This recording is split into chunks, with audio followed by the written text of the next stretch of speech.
हरे कृष्णा। श्री कृष्ण कहते हैं, आपका व्यक्तित्व नेक है तो भरोसा अपने व्यक्तित्व पर करो।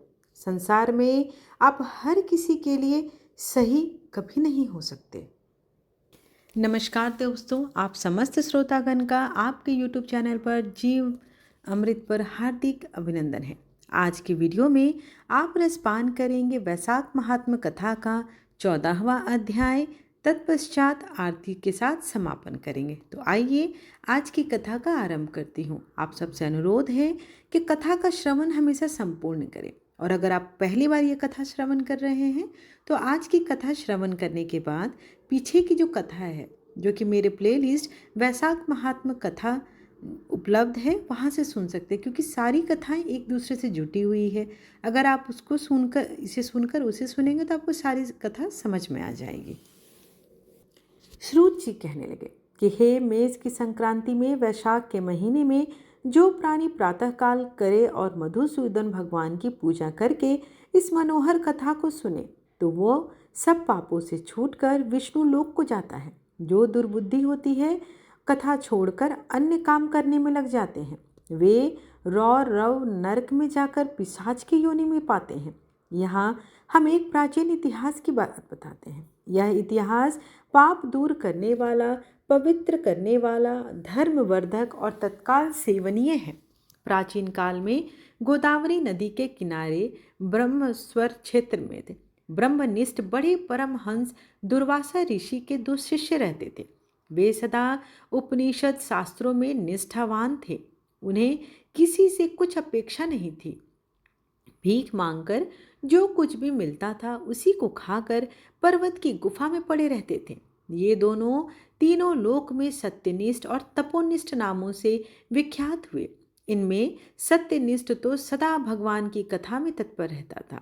कोई श्रोता और वक्ता अगर ना हो तो वह मुनीश्वर स्वयं कर्मों में तत्पर रहता था, परंतु जब कोई श्रोता होता तो स्वयं कथा कहने लगता।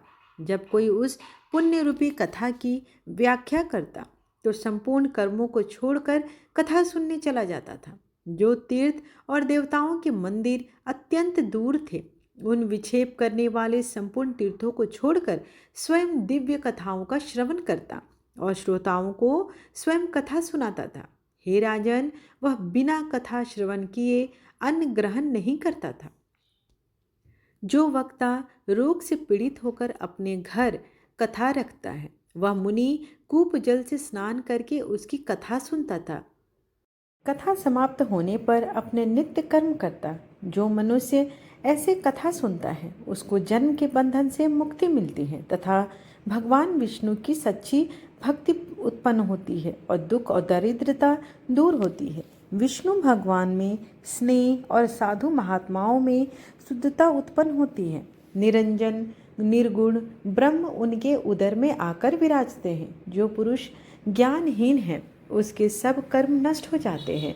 जैसे अंधे के हाथ में दर्पण व्यर्थ है, वैसे ही बिना ज्ञान के प्रायः किए हुए कर्म भी निष्फल हो जाते हैं। जो महात्मा बहुधा कर्म करते हैं उन्हें सत्व बुद्धि मिलती है। सच्ची बुद्धि से वेद में विद्य उत्पन्न होता है। वेद से ज्ञान और ज्ञान से ध्यान की उत्पत्ति होती है। जो बहुधा वेदोक्त रीति से ज्ञान ध्यान आदि में प्रवृत्त होते हैं, परंतु जहाँ विष्णु भगवान की कथा नहीं होती, जहाँ साधु महात्मा न हो, जहाँ ये साक्षात गंगा जी का किनारा भी ना हो, तो जिस देश में तुलसी ना हो अथवा विष्णु जी का मंदिर ना हो, जहाँ विष्णु भगवान की कथा ना हो, वहाँ पर मरा हुआ प्राणी अंतिमास तक नरक में जाता है। जिस ग्राम में विष्णु जी का मंदिर अथवा काला मृग न हो, जहाँ विष्णु की कथा नहीं होती, जहाँ साधु महात्मा न हो, वहाँ का मरा हुआ प्राणी 100 जन्म तक कुकर के योनि में बनता है। उपनिषदों के विचार से उस मुनीश्वर ने यह बात निश्चय कर ली। अतः सदा विष्णु की भक्ति में तत्पर रहें और विष्णु की कथा अवश्य श्रवण करें। कथा सुनने से अधिक और किसी काम को ना मानने, और दूसरा तो तपोनिष्ठ का था। वह बड़ा दुराग्रही तथा कर्मनिष्ठ था। ना तो स्वयं कथा कहता था, ना सुनता था, और होती हुई कथा को भी बीच में छोड़कर चला जाता था। हे राजन, तीर्थ पर होती हुई कथा को इस तरह से छोड़ देता था कि उन्हीं कहीं तप में विघ्न हो जाता था। श्रोता और वक्ता कोई भी उस कर्मनिष्ठ के निकट होकर गृह कार्य के लिए नहीं निकलते थे। वह दुरात्मा दुर्बुद्धि ऐसे ही समय बिताना चाहता था। जिह्वा से विष्णु कथा कहता था, न कानों से सुनता था। विष्णु भगवान की कथा न सुनने से तथा अपनी मूढ़ता और दुराग्रह से जब उसने अपना शरीर छोड़ा, तब वह समी के वृक्ष पर छिन्न कर्ण नाम का महाबलवान पिशाच हुआ। आश्रयहीन क्षुधाहीन से व्याकुल हो उसका कंठ, ओष्ठ और तालु सूख गए। ऐसे ही अत्यंत दुख भोगते भोगते उसे 10 सहस्त्र वर्ष बीत गए। कहीं भी उसे अपना कोई रक्षक नहीं दिखाई दिया। भोग से व्याकुल अत्यंत दुखी हो वह अपने किए कर्मों पर विचार करता हुआ उन्मत्त की तरह घूमने लगा। भूख के मारे इधर उधर भटकता रहा, कहीं भी निवृत्त न हुई। उस अकृतात्मा की देह पर पवन अग्नि से समान लगता था।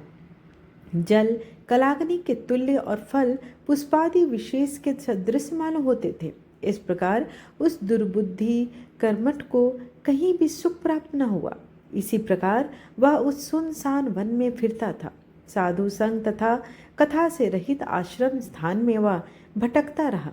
कदाचित दैव योग से सत्यनिष्ठ पैटीनसीपुरी में आया। मार्ग में दुख से पीड़ित छिन्न कर्ण नाम पिशाच को देखा। वह क्षुधा से आतुर अपनी आत्मा को द्रवित करता हुआ बुरी तरह से रोता था। उसे मुनीश्वर कहने लगे, डरो मत, तू कौन है? तेरी यह दशा किसने की है? अब से आगे तुझे कोई दुख नहीं होगा। जब सत्यनिष्ठ ने ऐसे आश्वासन दिया तो छिन्न कर्ण अत्यंत व्याकुल होकर कहने लगा, हे प्रभु, मैं दुर्वासा का शिष्य तपोनिष्ठ नामक यति हूँ। मैं ब्रह्मेश्वर क्षेत्र का निवासी बड़ा दुराग्रही कर्मनिष्ठ था। कर्मों के लोप हो जाने के भय से मैंने अपनी मूर्खता और अपनी दुर्बुद्धि से महात्माओं की होती हुई विष्णु कथा का आदर नहीं किया और कर्मों को काटने वाली तथा मैंने श्रोताओं को भी नहीं सुनी। उसी कर्म के घोर परिणाम से मेरी मृत्यु हुई और मैं छिन्न कर्ण नामक पिशाच वन दुख से अत्यंत व्याकुल हुआ हूँ। मुझे इस घोर दुख से छुड़ाने वाला भी कोई नहीं दिखाई देता। मार्ग में जाते हुए तुम्हें देखकर मेरा भाग्य फिर गया। मेरे पाप जाते रहे। आज आज मेरे ऊपर सभी देवतागण प्रसन्न हैं जो आपके दर्शन हुए। इस प्रकार त्राहि त्राहि छिन्नकर्ण बुरी तरह से रुदन करता हुआ उनके चरणों पर गिर पड़ा। तो महायशस्वी सत्यनिष्ठ को बड़ी दया आई। उन्होंने उसे दोनों हाथों से पकड़ उठा लिया और अपने सुकृत का पुण्य दिया। वैशाख मास के महात्मा को क्षण भर सुनने का फल दिया, जिससे उसके पाप तत्काल दूर हो गए। इसी पिशाच की देह छोड़कर दिव्य देह धारण कर दिव्य विमान पर बैठ महामुनि को प्रणाम किया।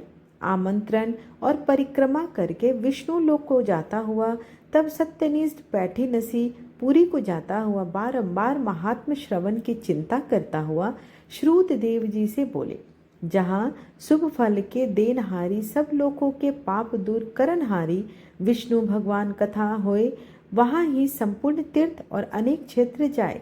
जहाँ विष्णु भगवान की कथा रूपी नदी बहे, उस देश में वास करने वाले के हाथ में मुक्ति है, इसमें तनिक भी संदेह नहीं है। इस प्रकार वैशाख महात्मा कथा का 14वां अध्याय यहीं पर समाप्त हुआ। आइए अब भगवान श्री विष्णु की आरती सुनते हैं।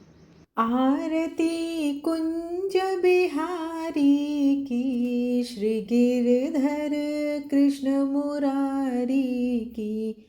आरती कुंज बिहारी की, श्री गिरधर कृष्ण मुरारी की। गले में वैजंती माला, बजावे मुरली मधुर बाला। श्रवण में कुंडल झलकाला, नंद के आनंद नंद लाला। गगन सम अंग कांति काली, राधिका चमक रही आली। लतन में ठाड़े वनमाली, भ्रमर सी अलक कस्तूरी तिलक। चंद्र सी झलक ललित छवि श्यामा प्यारी की, श्री गिरधर कृष्ण मुरारी की। आरती कुंज बिहारी की, श्री गिरधर कृष्ण मुरारी की। कनकमय मोर मुकुट बिल से, देवता दर्शन को तरसे। गगन सो सुमन राशि बरसे, बजे मोर चंग मधुर मृदंग। ग्वालिनी संग अतुल रति गोप कुमारी की, श्री गिरधर कृष्ण मुरारी की। आरती कुंज बिहारी की, श्री गिरधर कृष्ण मुरारी की। जहाँ ते प्रगट भई गंगा, सकल मन हारिणी श्री गंगा। स्मरण ते होत मोह भंगा, बसी शिव शीस जटा के बीच। हरे अध कीच चरण छवि श्री बनवारी की, श्री गिरधर कृष्ण मुरारी की। आरती कुंज बिहारी की, श्री गिरधर कृष्ण मुरारी की। चमकती उज्ज्वल तट रेणु, बज रही वृंदावन वेणु। चहु दिसि गोपी ग्वाल धेनु, हसत मृदु मंद चांदनी चंद। कटत भव फंद, टेर सुन दीन दुखारी की, श्री गिरधर। आरती कुंज बिहारी की, श्री गिरधर कृष्ण मुरारी की। आरती कुंज बिहारी की, श्री गिरधर कृष्ण मुरारी की। त्वमेव माता च पिता त्वमेव, त्वमेव बन्धु च सखा त्वमेव। त्वमेव विद्या द्रविणं त्वमेव, त्वमेव सर्वं मम देव देव।